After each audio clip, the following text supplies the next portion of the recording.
So, you want to learn more about Mormons, do ya? Catching up on the secret lives of Mormon wives, I see. Well, if it's facts about this faith you're seeking, then look no further. We've got plenty, which cover everything from the man who brought the word to the world, to legendary stories, to how temples are run today. Grab a dirty soda and strap in. We're about to get started. Number 1. Joseph Smith Jr. was born on December 23, 1805 in the town of Sharon, Vermont. A 38.5-foot granite obelisk now marks his birthplace, 1 foot for each year of his life. Number 2. Joseph Smith grew up in a poor farming family. In his youth, he faced illness, including a serious leg surgery at age 7 and frequent relocations. When he was 10, his family moved from Vermont to western New York, seeking better prospects. Number 3. At age 14, Joseph Smith said he experienced the first vision. In the spring of 1820, in a wooded grove near his home,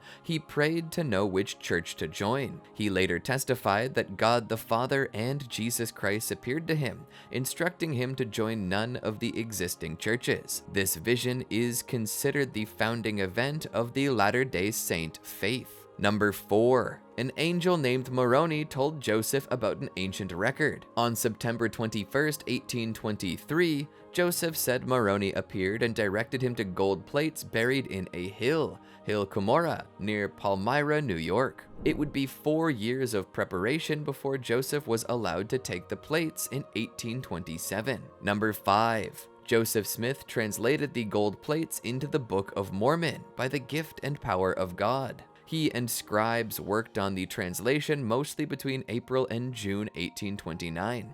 Witnesses described Joseph translating by placing either special interpreters or a seer stone in a hat, and then dictating the English words he saw. Number 6. 11 witnesses signed statements testifying they saw the gold plates. 3 witnesses, Oliver Cowdery, Martin Harris, and David Whitmer, affirmed an angel showed them the plates, and a voice from God declared the translation true. 8 more witnesses later testified that they saw and hefted the plates in Joseph's presence. These testimonies have been published in nearly every edition of the Book of Mormon. Number 7. Printer E.B. Grandin in Palmyra agreed to print 5,000 copies of the Book of Mormon's first edition for $3,000. The typesetting and press run, nearly 3 million total pages, began in August 1829, and by March 26, 1830, the first copies were advertised for sale. Number 8.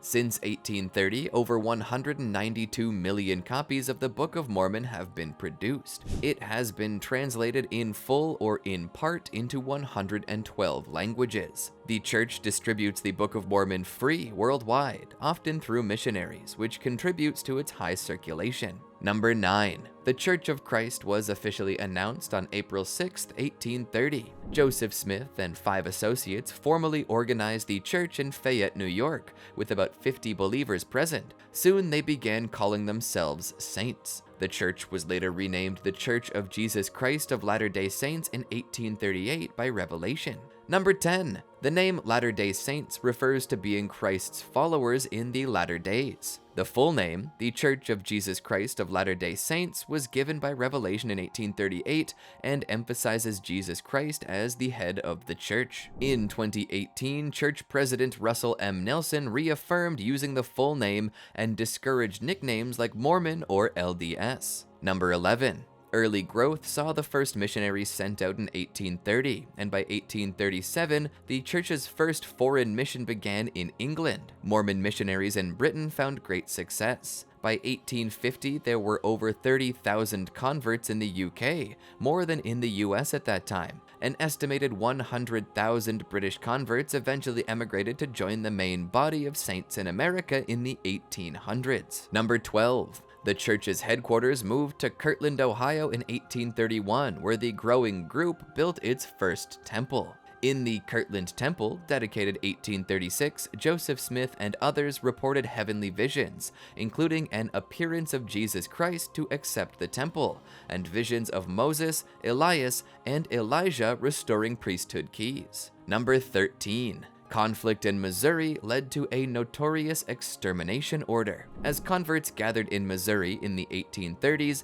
tensions with other settlers ran high. In October 1838, the governor of Missouri, Lilburn Boggs, issued Missouri Executive Order 44, declaring that the Mormons must be treated as enemies and be exterminated or driven out. This forced the Saints to flee Missouri in the winter of 1838-39. Missouri's extermination order was finally rescinded 138 years later, in 1976. Number 14. The Mormon refugees built a new city, Nauvoo, in Illinois. Founded in 1839 on the Mississippi River, Nauvoo flourished. By 1844, Nauvoo's population swelled to an estimated 12,000, rivaling Chicago in size at the time. The city had its own militia, university, and temple. Nauvoo, meaning beautiful in Hebrew, became a sanctuary for the saints for several years. Number 15. Plural marriage, or polygamy, was introduced privately in Nauvoo. Beginning around 1841, Joseph Smith taught a small number of close associates about plural marriage as a religious principle. He himself married as many as 30 wives, some already married to other men, in secret. This controversial practice was not made public until years later in Utah. It caused dissent even among early leaders. Joseph's first wife Emma struggled with it, and some members left the church over it. Number 16. Tragedy struck in June 1844. Joseph Smith and his brother Hiram were killed by a mob. They were attacked while jailed in Carthage, Illinois, awaiting trial on charges related to civil unrest. Joseph was 38 and Hiram 44 when they were killed on June 27, 1844. Their deaths caused a leadership crisis. Most saints followed Brigham Young, the senior apostle, as the next leader, while some followed other claimants, leading to schisms.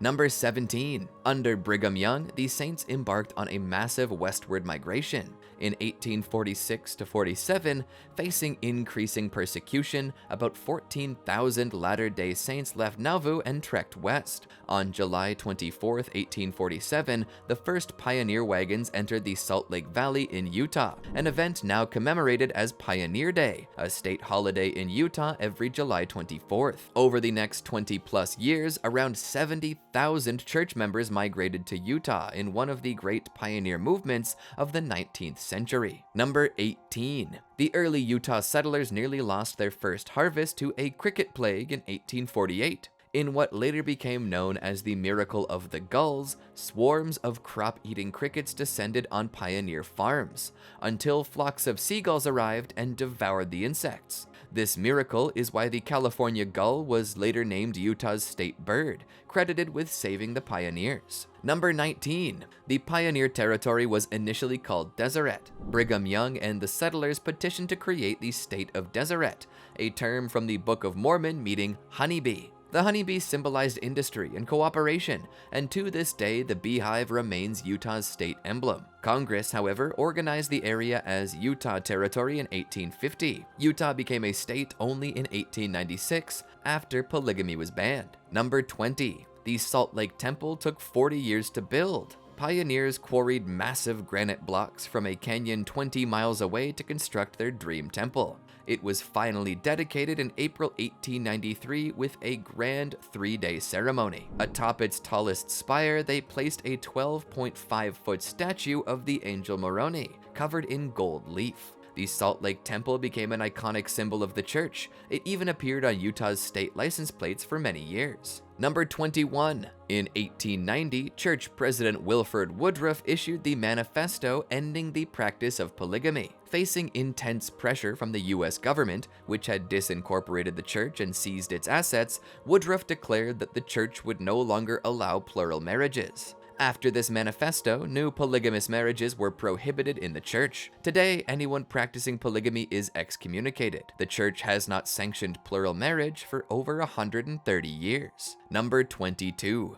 The Mormon Tabernacle Choir, now called the Tabernacle Choir at Temple Square, was founded in August 1847. Just weeks after the pioneers arrived in Utah, this all-volunteer choir, currently with 360 members, was organized. It has become world famous for its music. The choir has performed at U.S. presidential inaugurations and World's Fairs, earned 2 Emmy Awards and a Grammy Award, and was once named America's Choir by President Ronald Reagan. Number 23. The Tabernacle Choir has performed at 10 U.S. presidential inaugurations. Its first inaugural appearance was for President Lyndon B. Johnson in 1965, and it has performed for both Republican and Democratic presidents since. For example, the choir sang America the Beautiful at President Trump's inauguration in 2017. The choir's weekly broadcast, Music and the Spoken Word, on air since 1929, is the longest-running continuous network broadcast in the world. Number 24. The church is led by a president whom members revere as a prophet. After Joseph Smith, Brigham Young became the second president of the church,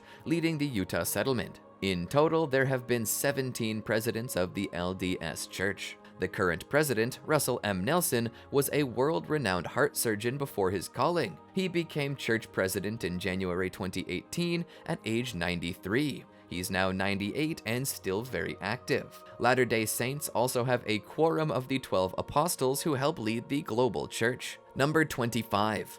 General Conference is a big deal for Latter-day Saints. Every 6 months, usually the first weekend of April and October, the church holds a worldwide conference where the prophet, apostles, and other leaders give talks. These General Conference sessions are broadcast live from Salt Lake City in over 70 languages via TV, radio, and internet to millions of members. In April 2025, the church reported 17.5 million members worldwide during conference. Number 26. More church members now live outside the US than inside. Since 1998, the majority of Latter-day Saints have been international. As of 2024, about 7 million members live in the US and Canada, approximately 46%, while about 6.8 million live in Latin America, about 45%. The country with the most Latter-day Saints after the US is Mexico, about 1.5 million members, followed by Brazil, about 1.47 million. Number 27. Temples are central to Latter-day Saint worship. The church has 300 plus temples either operating, under construction, or announced around the world. As of April 2025, there were 382 temples announced in total, with 202 dedicated and operating. In recent years, the church has been announcing temples at an unprecedented pace. President Nelson has announced over 130 new temples since 2018. Number 28. LDS temples are not regular Sunday meeting houses. Temples are sacred places reserved for special religious ordinances, like eternal marriages and proxy baptisms. Before a temple is dedicated, the public may tour it during an open house, but after dedication, only members in good standing with a temple recommend may enter. This is why Mormon temples are sometimes a bit mysterious to those on the outside. In contrast, regular weekly worship services are held in hundreds of plain chapels that are open to all. Number 29. Baptism for the dead is a distinctive LDS practice performed in temples. Latter-day Saints believe that those who died without a baptism can accept it in the afterlife. So in temples, members are baptized on behalf of deceased persons by proxy. This practice, inspired by a New Testament teaching, 1 Corinthians 15:29, underscores the LDS belief in giving everyone a chance at salvation. Number 30. The church is a major force in genealogy. It operates Family Search, one of the largest free genealogical websites in the world. Family Search has over 8 billion searchable names from historical records, and the church's genealogical archives, including the famous Granite Mountain Records Vault in Utah, preserve billions of records on microfilm and digital media. Latter-day Saints index and research family names largely to support temple work for their ancestors. Number 31. Latter-day Saints believe families can be together forever. An LDS temple marriage, called a sealing, isn't until death do you part, but for eternity. Church members teach that if a husband and wife are sealed in the temple and remain faithful, their marriage and family bonds continue after death. In a Pew survey, 95% of US Mormons said they believe that families can be eternal in the afterlife. Number 32. Family life is extremely important in Mormon culture. In one survey, 81% of US Latter-day Saints said being a good parent is one of their top life goals, versus 50% of the general US public. And 73% said having a successful marriage is a top priority, versus 34% of the public. The church's teachings that family is central to the Creator's plan, and many LDS activities revolve around strengthening families. Number 33. Every Monday night is family home evening. Since 1915, church leaders have set aside Monday evenings for families to be together. On Family Home Evening, or FHE, LDS families will typically have fun together, pray, maybe have a short gospel lesson, or play games. Even the church itself avoids scheduling any activities on Mondays, so members can dedicate that night to family time. Number 34. Utah, the headquarters of Mormonism, has the youngest population of any U.S. state. Utah's median age is around 32, a full 7 years younger than the U.S. median, 38.8. Contributing factors include LDS emphasis on families. Utah historically has had the nation's highest birth rate. It's common for practicing LDS families to have 3, 4, or more children. Number 35. Green Jell-O is so beloved in Utah that it has become the official state snack. In 2001, Utah lawmakers declared Jell-O, especially lime, the state snack, celebrating a quirky piece of Mormon culinary culture. Sales figures have often shown Utah consuming more Jell-O per capita than any other state. Many Mormon family gatherings feature a Jell-O salad, sometimes with shredded carrots or fruit mixed in. Number 36. A popular Utah dish is nicknamed funeral potatoes. This comfort food, a cheesy potato casserole topped with cornflakes or crackers, earned its name by often being served at LDS funeral luncheons.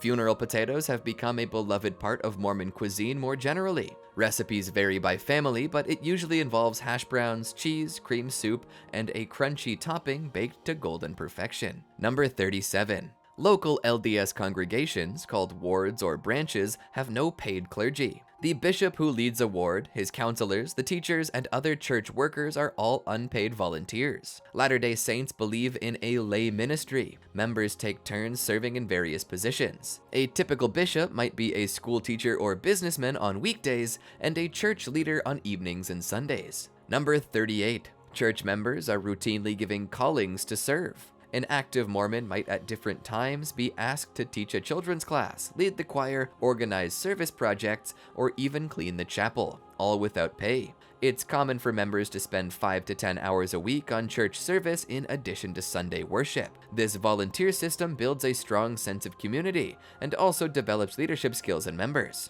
Number 39. Brigham Young University, or BYU, is owned by the church and upholds a strict honor code. BYU's honor code prohibits alcohol, tobacco, coffee, tea, and premarital sex, and it requires modest dress and grooming. Students agree to attend church and live by high standards. In 2019, after student feedback, BYU made the honor code process more compassionate, but the core standards remain. The result? BYU is known for clean-cut students and a wholesome campus environment. Number 40. Keeping the Sabbath day holy is a strong LDS practice. For instance, BYU's sports teams will not compete on Sundays. The NCAA has long accommodated BYU in tournament scheduling to avoid Sunday play. In the wider community, many Utah businesses close on Sundays. Active Latter-day Saints refrain from shopping, recreational sports, or work on Sunday, instead focusing on church, family, and rest. Number 41. Latter-day Saints follow a health code called the Word of Wisdom. Revealed to Joseph Smith in 1833, it advises against alcohol, tobacco, and hot drinks, interpreted as coffee and tea. This is why most Mormons do not drink coffee or alcohol. The Word of Wisdom also encourages eating wholesome foods like grains, fruits, and a sparing use of meat. Many LDS families practice healthy living and credit this law with blessings of strength and Utah's low smoking and drinking rates. Number 42. The church operates a vast humanitarian and welfare program. In 2022 alone, the church spent $1.02 billion on welfare and humanitarian aid, and this increased to $1.36 billion in 2023, a record high. These funds support emergency disaster relief, refugee assistance, food production for the poor, clean water projects, medical initiatives, and more. Much of this aid is channeled through the church's charity arm, Latter-day Saint Charities. Number 43. A major part of the church welfare system is the bishop's storehouses. There are dozens of storehouses, like food pantries, where those in need can get food and essentials for free with a bishop's order. To supply them, the church opened a 570,000 square foot Bishop's Central Storehouse in Salt Lake City in 2012. It's like a giant warehouse, over 10 acres under one roof, stocked with everything from canned peaches to generators, ready to ship out relief supplies anywhere when disasters strike. Number 44. In June of 1978, the church extended priesthood ordination to all worthy male members, ending a long-standing restriction. This revelation, received by church president Spencer W. Kimball and affirmed by the other top leaders in the Salt Lake Temple, was announced on June 8, 1978. It was a joyous moment for the church, often compared to a second emancipation. Today, Latter-day Saints of all races serve at every level of leadership. The church has also publicly condemned racism and disavowed any past justifications for the former ban. Number 45. The LDS Church strongly distances itself from break-off polygamous groups. Over the years, various independent groups, sometimes called fundamentalist Mormons, continued practicing polygamy after the 1890 Manifesto, but they are not part of the LDS Church. In fact, the church explicitly states that it has no affiliation with such groups and that those practicing plural marriage are excommunicated. The second largest church in the Mormon tradition is the Community of Christ, formerly the reorganized LDS Church. Headquartered in Independence, Missouri, it has about 250,000 members in 60 countries. This church was led by Joseph Smith's descendants and did not migrate west with Brigham Young. While sharing common roots and scripture, they also use the Book of Mormon. The Community of Christ today is quite different in doctrine and practices. For example, it ordains women to the priesthood, while the LDS Church does not. Number 47. A Mormon Apostle once served as a U.S. Senator and caused a 4-year congressional investigation. In 1903, Utah sent Reed Smoot, an LDS apostle, to the U.S. Senate. His election sparked the Smoot hearings, in which a Senate committee scrutinized LDS beliefs and practices. Polygamy was a hot topic, even though the church had renounced it. The hearings produced thousands of pages of testimony about the church. In 1907, the Senate voted to allow Smoot to keep his seat. Number 48. Salt Lake City's Temple Square is Utah's most popular tourist attraction. Temple Square, a 10-acre area, includes the Salt Lake Temple, the Tabernacle, and other historic buildings. It draws an estimated 3 to 5 million visitors each year. In fact, Forbes once ranked Temple Square as the 16th most visited tourist site in the United States. Visitors can take free tours given by missionaries in dozens of languages. Number 49. The Salt Lake Tabernacle on Temple Square is famous for its acoustics. This pioneer-era auditorium, completed in 1867, with its distinctive domed roof, is so acoustically perfect that you can hear a pin drop from 170 feet away, as tour guides often demonstrate. The tabernacle was built with a wooden lattice dome and no interior pillars, an engineering marvel for its time. Brigham Young reportedly said it looked like the hull of a ship turned upside down. It's home to the Tabernacle Choir's broadcasts and a magnificent pipe organ. Number 50. The Tabernacle's pipe organ has 11,623 pipes. The golden pipes you see at the front are mostly decorative, wood originals faced with metal. The organ's rich sound supports the Tabernacle Choir's music. Fun fact, when the tabernacle was first used, the pioneers didn't have this grand organ yet. They initially carted a smaller organ from England. The massive iconic organ was completed later as resources allowed. Number 51. Children in the LDS Church often wear a CTR ring. CTR stands for Choose the Right, which is the motto of the LDS Primary, the church's children's organization. In 1970, the church created the Green Shield logo and rings for kids as a reminder to make good choices. The simple silver letters on a green background became a little cultural icon.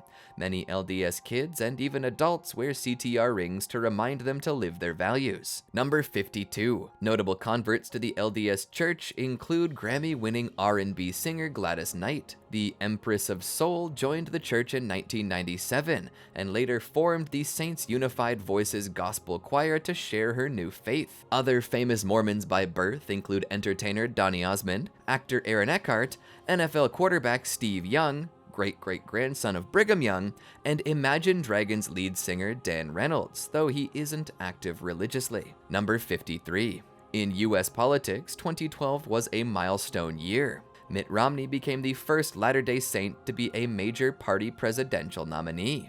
Romney, a former bishop and stake president, clinched the Republican nomination and ran for president, bringing unprecedented public attention to the church. As NPR noted, he made history as the first Mormon to win a major party nomination for the White House. He did not win the presidency and later became a Utah senator. Number 54. The church once experimented with a new alphabet. In the 1850s, Brigham Young commissioned the Deseret alphabet, a 38-character phonetic alphabet designed to simplify English spelling. It was actually used to print some school textbooks and parts of the Book of Mormon in the 1860s. However, it proved impractical and was phased out by the 1870s. Today, the Deseret alphabet survives mostly as a curiosity for linguists and hobbyists. Number 55. The church's welfare efforts include thrift stores called Deseret Industries, or DI. Established in 1938 during the Great Depression, Deseret Industries provides job training and low-cost goods. LDS members donate used clothing, furniture, and more, and volunteers, including refugees,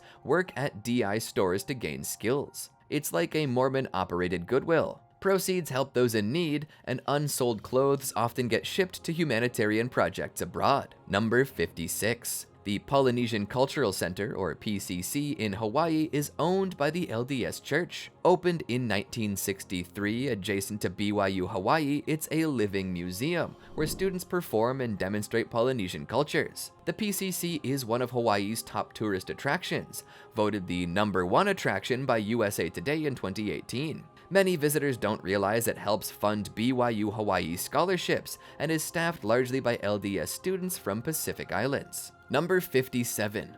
BYU's dating scene has some distinctive features. For example, something called Preface, asking for overnight dorm curfew extensions for special occasions, and stake dances were common in the past. Number 58. Latter-day Saints have a strong tradition of community service. The church's official initiative, Just Serve, launched in 2014, connects members and others with local volunteer opportunities. Mormon congregations regularly participate in service projects. You'll often see members in yellow Helping Hands t-shirts, cleaning up after hurricanes or beautifying city parks. In 2022, church members volunteered over 6.3 million hours in welfare and humanitarian service. Number 59. Missionary work is considered a rite of passage for many LDS young adults. Men, called elders, can start serving at age 18, and women, sisters, at 19. Missions last 24 months for men, 18 months for women. As of late 2024, there were about 74,000 full-time proselytizing missionaries around the world. They typically cover their own expenses, often saved up or supported by family, roughly $500 a month,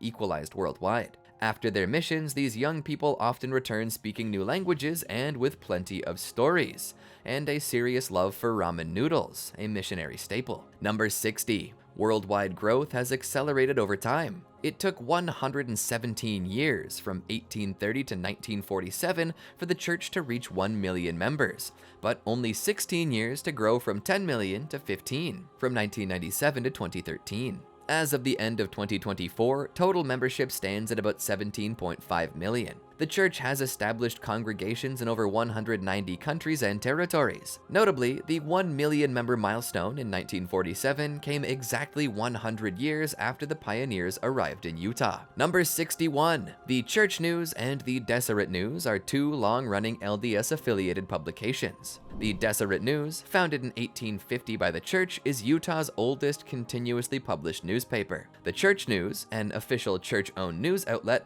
began in 1931 and reports on church events, leaders, and member stories. In the internet age, the Church News and Deseret News often collaborate, and their articles on temple dedications or humanitarian efforts are frequently cited by other media. Number 62. LDS missionaries have adapted to technology. While they used to mainly go door to door, today many missionaries use social media and smartphones to share their message. In fact, during the COVID-19 pandemic of 2020, all missionaries were pulled off the streets for a time and taught online. The church accelerated digital missionary tools, Facebook finding, video lessons, etc. Now it's common for missionaries to find people interested in the gospel via WhatsApp or YouTube ads rather than just knocking on doors. Number 63. Speaking of COVID-19, the church undertook one of its largest humanitarian efforts during the pandemic. It donated millions of masks, gloves, and medical supplies to hospitals worldwide. Church sewing groups made cloth masks by the tens of thousands. The church also temporarily closed all its temples and meeting houses in 2020, a historic first, and shifted to home-centered worship, which members carried out with aplomb via Zoom and family-led sacrament meetings. Number 64. Pioneer Legacy is celebrated every July 24th in Utah as Pioneer Day. The state marks the day with parades, fireworks, and rodeos. It's like a second 4th of July. In Salt Lake City, a massive parade features handcart floats and people dressed as pioneers.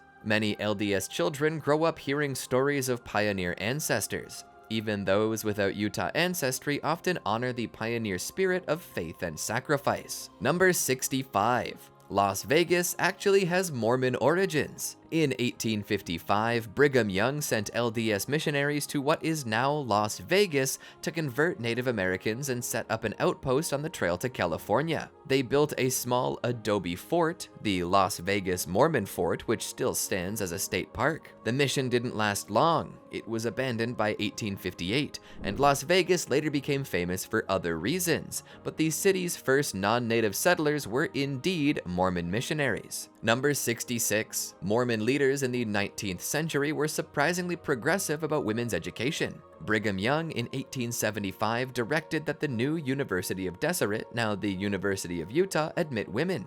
Mormon women in Utah Territory were among the first in the world to vote. Utah women gained suffrage in 1870, although Congress later revoked it due to the polygamy controversy. The church's second president, Brigham Young, famously said, "We believe in the education of women as well as men." Number 67. The Relief Society, the LDS women's organization, is sometimes called the largest women's organization in the world. It has millions of adult female members in over 170 countries. Founded in 1842 in Nauvoo by Joseph Smith, with his wife Emma as the first president, the Relief Society's motto is "Charity Never Faileth." LDS women in Relief Society engage in extensive service, from quilting blankets for the needy to teaching classes on Sunday. In 2020, General Relief Society President Gene B. Bingham prayed in an LDS General Conference session for the first time, reflecting the Relief Society's respected role. Number 68. With all the lay-led services, members get used to public speaking from a very young age. In the Mormon worship services, there isn't a single pastor giving sermons each week. Instead, members of the congregation are assigned to speak or give a talk. Even teenagers are often invited to speak in front of the congregation. This means many Latter-day Saints develop confidence in public speaking, which some have jokingly credited for the relatively high number of Mormons in leadership positions in business and government. Number 69. Tithing is an important principle. Faithful Latter-day Saints donate 10% of their income to the church. This practice of tithing comes from biblical teaching and was firmly established in the church by the 1850s. Today, about 79% of US LDS adults say they pay a full tithe. Tithing funds are used to build chapels and temples, support missionary work, education, and other church functions. Notably, the church does not pass a donation plate in services. Members contribute privately, often online or in annual tithing settlement meetings with their bishop. Number 70. LDS meeting houses often include a basketball court. Culturally, basketball is quite popular among Mormons. It's common to play pickup ball at the church gym. Many an LDS chapel has a cultural hall with a basketball court and stage. This stems from an era where the church sponsored sports leagues for youth and adults. In the mid-20th century, the church ran its own basketball tournament system and dance festivals. While those programs were scaled back after the 1970s, to this day you might find Mormon youth playing basketball in the church building on weeknights. Number 71. Utah's NBA team, the Jazz, benefited from an LDS owner's influence. The late Larry H. Miller, an LDS businessman, bought the struggling New Orleans Jazz franchise and moved it to Salt Lake City in 1979.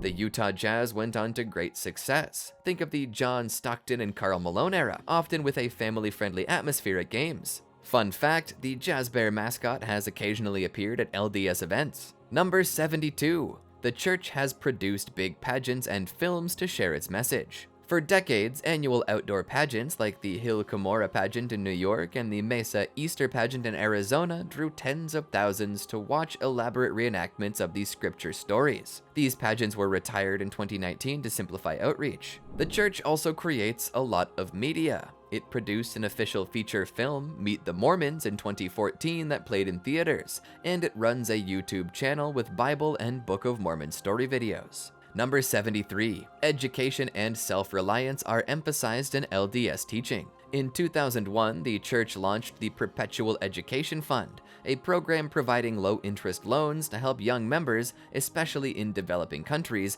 get vocational training or higher education. This was inspired by an earlier perpetual emigrating fund in the 1800s that helped poor converts emigrate to Utah. The modern program has helped tens of thousands gain education and better jobs, lifting many out of poverty. Number 74. Every member a missionary is a famous Mormon slogan. Coined by President David O. McKay in the 1950s, it reflects the belief that sharing the gospel is the responsibility of all members, not just full-time missionaries. As a result, many Latter-day Saints are eager to talk about their faith with friends and neighbors, though they strive to do so respectively. If you live near LDS members, you might get an invite to a church activity or to meet with the missionaries. It's just a part of their culture and outreach. Number 75. Mormons pioneered irrigation and infrastructure in the Mountain West. Shortly after arriving in Utah, Brigham Young directed the digging of canals and ditches to irrigate the arid land, laying the groundwork for agriculture in the Salt Lake Valley. Church settlers founded hundreds of communities across the Intermountain West, from Idaho and Arizona to parts of California and Mexico. They built roads, bridges, and even a transcontinental telegraph line. In fact, the Deseret Telegraph Network, completed in 1867,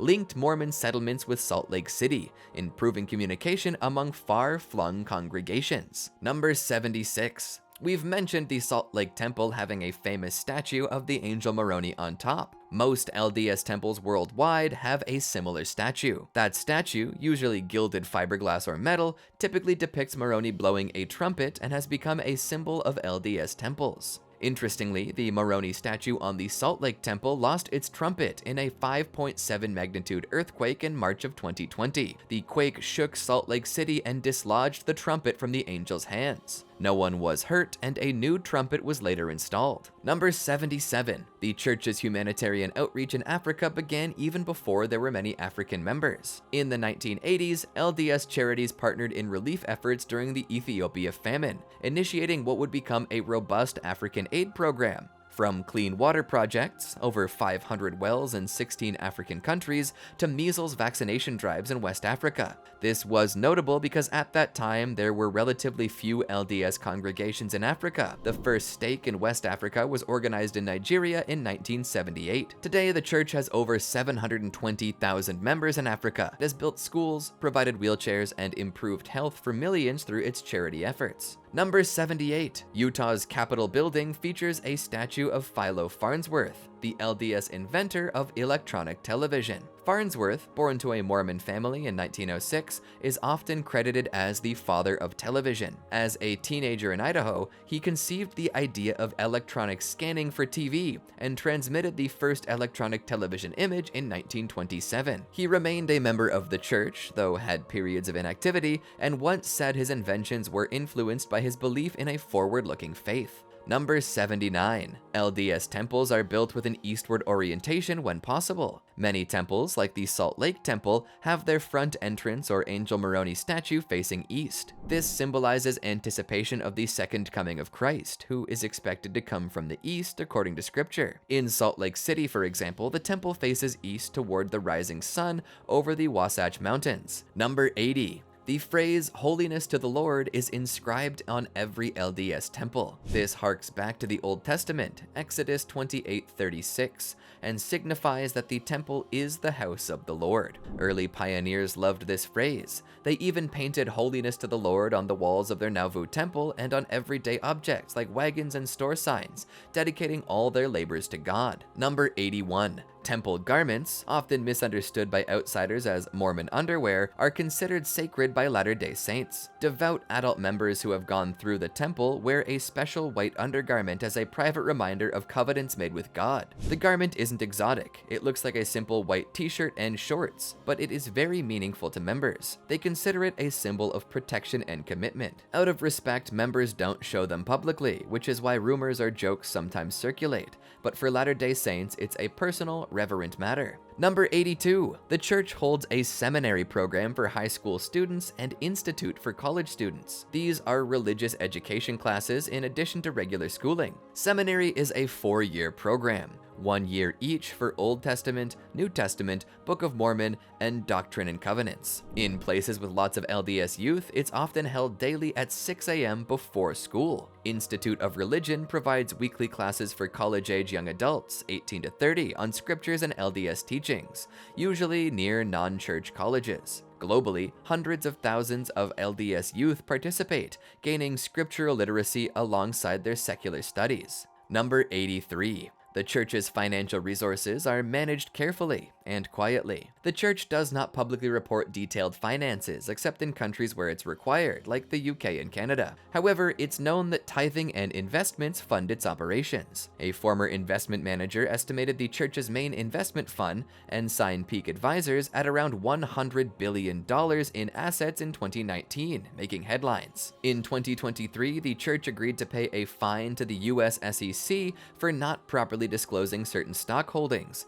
The church stated that it has since improved its transparency. Despite its wealth, the church maintains a lay ministry, with modest salaries for only a small number of full-time officials, primarily in administration, not local clergy. Number 84. LDS missionaries collectively travel millions of miles each year, and a running joke is that the 2-year mission not only spreads the gospel, but also burns a lot of calories. Missionaries often walk or bike for hours daily. In fact, biking in a white shirt and tie has become a visual cliche for Mormon missionaries, though they do use cars in many areas, especially where distances are great. Fun fact: in 2013, when missionaries were first allowed to use Facebook for proselytizing, some quipped it was the biggest change in mission life since the introduction of the bicycle. Number 85. Mormons often refer to each other as brother or sister. In LDS congregations, adults and youth commonly address each other as brother last name or sister last name. This tradition underlines the belief that church members are like a family. Even the prophet is often called brother so-and-so in casual reference. New converts sometimes find it endearing to suddenly have hundreds of brothers and sisters. Number 86.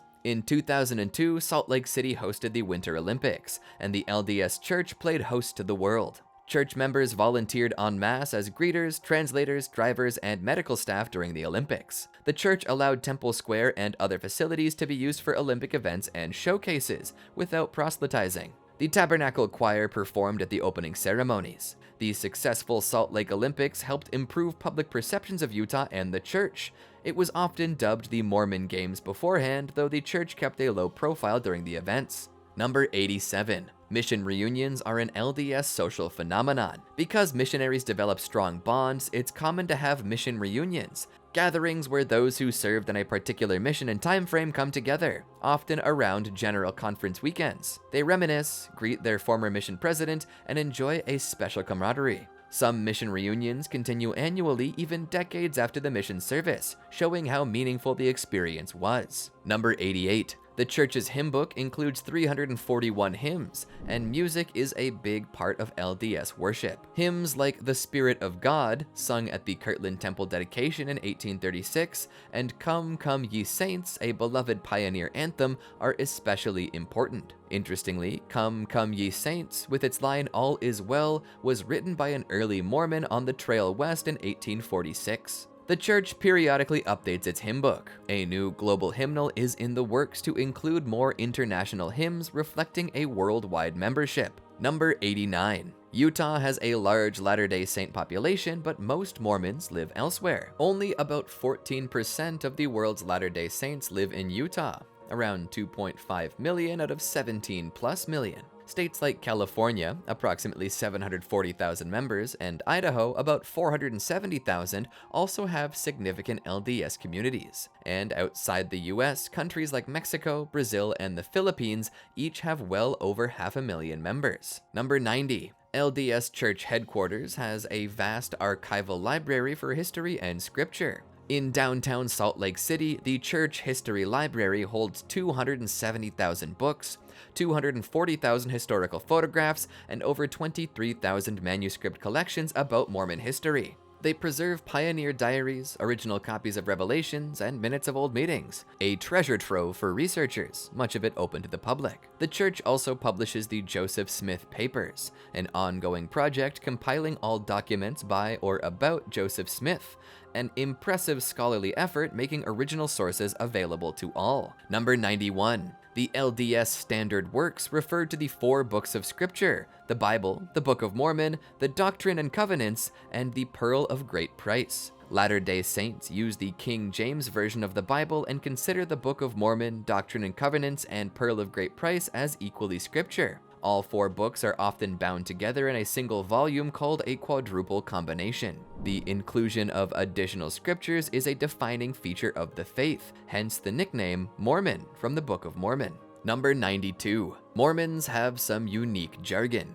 A ward is a congregation of roughly 300 to 500 members, and a stake is a group of wards. A Gentile in Mormon parlance simply means a non-Mormon, borrowing a biblical term. A bishopric is the bishop and his 2 counselors who lead a ward. The term inactive refers to a member who doesn't attend church regularly, and a somewhat old-fashioned slang, Jack Mormon, means someone sympathetic to or friendly with Mormons but not practicing or not a member. Visitors might also hear phrases like tender mercy, meaning a small miracle or blessing, fast and testimony meeting, a monthly service where members fast and then share spontaneous testimonies, or the mission field, any place outside a majority Mormon area. Number 93. Every temple has a cornerstone placement ceremony at its dedication. During a temple dedication, a sacred event often led by the church president, there is a traditional moment when a cornerstone is symbolically sealed. In modern times, this involves the prophet and children applying mortar to the cornerstone. Often, time capsules or memorabilia are placed inside temple cornerstones. For instance, the cornerstone of the Salt Lake Temple contained a Bible,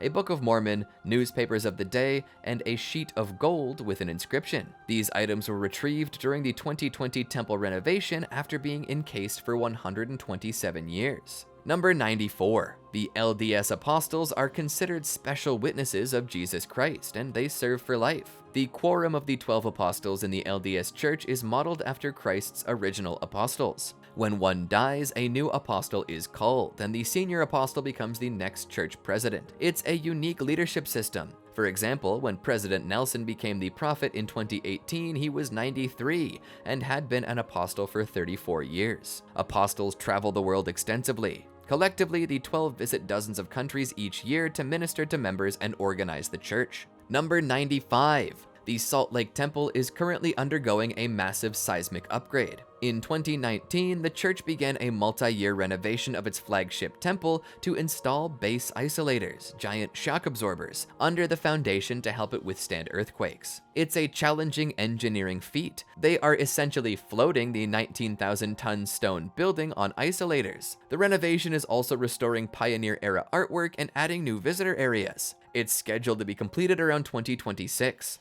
After which the public will likely get another open house tour before it's rededicated. Number 96. Latter-day Saints perform sealings not just for marriages but also to link generations. A unique temple ceremony is the sealing of children to parents. LDS couples who have a baby after being sealed in marriage will bring their infant to the temple to be sealed to them for eternity. Adopted children are likewise sealed to their adoptive LDS parents. This reflects the belief in an unbroken family chain. The church's goal is to offer sealing ordinances to everyone, hence a lot of genealogical work to identify ancestors so families can be sealed by proxy in the temple and united in the hereafter. Number 97. One of the largest LDS temple designs is in Washington, D.C., and many people on the Beltway mistake it for a Disney castle. The Washington, D.C. temple, dedicated 1974, is 288 feet tall, with brilliant white spires that loom above the Beltway freeway, often prompting the joke Disneyland East from commuters. When it opened, over 750,000 people toured it during the public open house. At the time, it was the first LDS temple on the US East Coast and caused quite a buzz in the media and community. Number 98. Food storage is a common practice encouraged among Latter-day Saints. The church teaches self-reliance, and for decades, members have been counseled to keep on hand a supply of food and water for emergencies, traditionally a one-year supply, though recently the advice is a bit less strict. It's not unusual for LDS families to have a pantry or basement stocked with wheat, rice, beans, and other staples. Sometimes even home-canned fruits and vegetables. This preparedness proved useful during disruptions like the COVID-19 pandemic, when many members already had reserves to draw on. Number 99. Many well-known businesses have been founded or run by Latter-day Saints. For instance, Marriott International was founded by J. Willard Marriott, an LDS entrepreneur. You might notice a Book of Mormon alongside the Bible in Marriott hotel rooms. JetBlue Airways was founded by David Neeleman, an LDS member who served a mission in Brazil. And Dell Technologies is led by CEO Michael Dell, whose wife Susan is LDS. While the church doesn't own these private businesses, the values of thrift, hard work, and honesty taught in LDS culture are often cited by Mormon business leaders as contributing to their success. Number 100. In LDS belief, Jesus Christ will return in glory to usher in the millennium, and Mormons want to be ready. The second coming is a core tenet of their faith, and church leaders often urge members to live in a way that if Christ came tomorrow, they would be prepared. This expectation influences their emphasis on strong families, personal righteousness, and missionary work. The city of Independence, Missouri is believed by Latter-day Saints to be an important location in the future for Christ's millennial reign. Indeed, a temple site there has been designated for that purpose. But whether Christ returns to Missouri or to Jerusalem, the key for LDS members is to be found doing good when Christ comes again, which is a fitting summary of the Mormon ethos of earnest, active faith. And that, folks, concludes our 100 Mormon facts. Thanks for sticking with us all the way to the end. So, what do you think? What did you find most interesting? Anything important that we missed? Make sure you let us know down in the comments and like and subscribe for more videos like this. We'll see you next time.